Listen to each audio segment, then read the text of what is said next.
Good morning, everyone. Chief Meteorologist Matt Holiner. I wanted to talk about our next round of snow for southeast Wisconsin. Now, we're going to be seeing far less than what folks to our south are going to be seeing, but there's going to be just enough snow at just the wrong time where it could cause some issues for some. We'll get to that in just a second. Let's start with 6 p.m. this afternoon. I do think that's when the precipitation chance begins for the Racine-Kenosha area. And a heads up that when the precipitation begins, there is a possibility that it could start as rain briefly before it transitions to snow. So just heads up, 6 p.m. this afternoon, it could be a little bit of rain coming down. But quickly as temperatures drop, that's going to transition over to snow.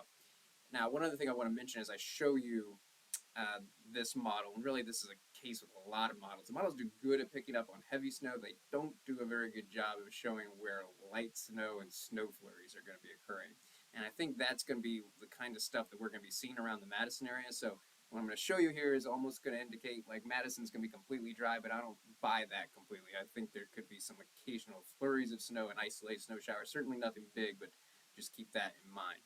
Now let's get to the most important part of the forecast here, and the one I'm most concerned about. This is 6 a.m. Wednesday morning, and it's the possibility of some heavier snow around the Racine-Kenosha area, not Madison, so I don't think the Wednesday morning commute are going to be any problems around the Madison area, but possibly around Racine-Kenosha, the snow could have a little bit more intensity, not super heavy snow, but a little bit heavier so that the visibilities are reduced a little bit. Temperatures are going to be well below freezing. So if we get some heavier snow, some roads could then quickly become snow covered.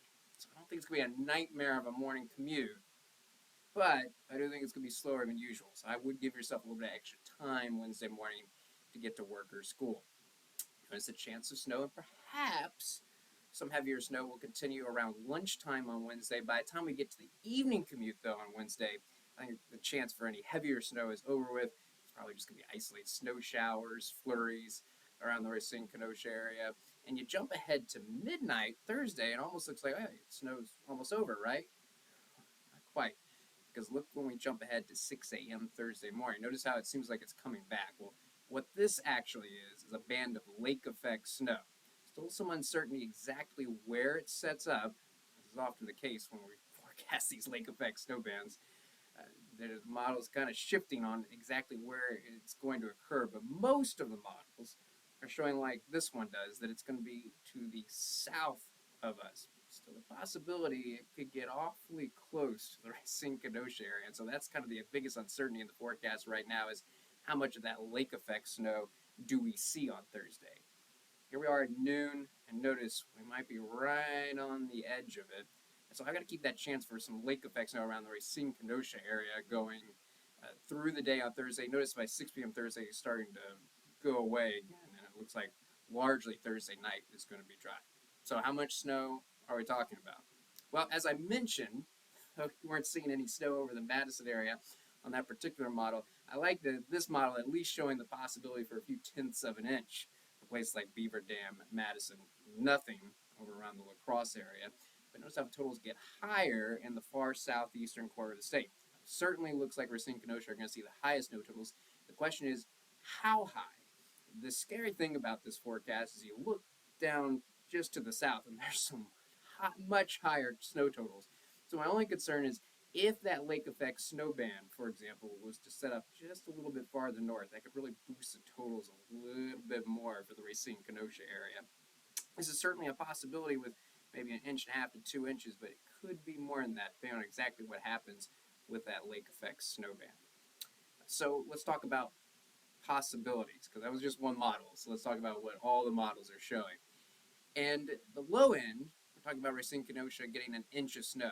However, there's some models that say Kenosha can get up as much as 4 inches. Racine up to 3 inches. Notice Lake-Geneva, 1 to 2, but then it falls off significantly as you go to the west. For Beaver-Dam, we're talking about as little as just a dusting little trace of snow to at most a 1/2 inch. Same thing with Madison, I think at the high end, 1/2 inch. So there's a good chance it's going to be less than that, but I do think you're going to see a little bit of snow, but it might be nothing more than a quick dusting. At Baraboo and Portage, you could miss out on the snow completely. If it overachieves, we're talking about 1/4 inch.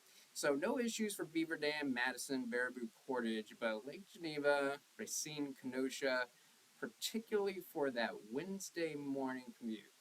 Heads up, could be a little bit slower than usual.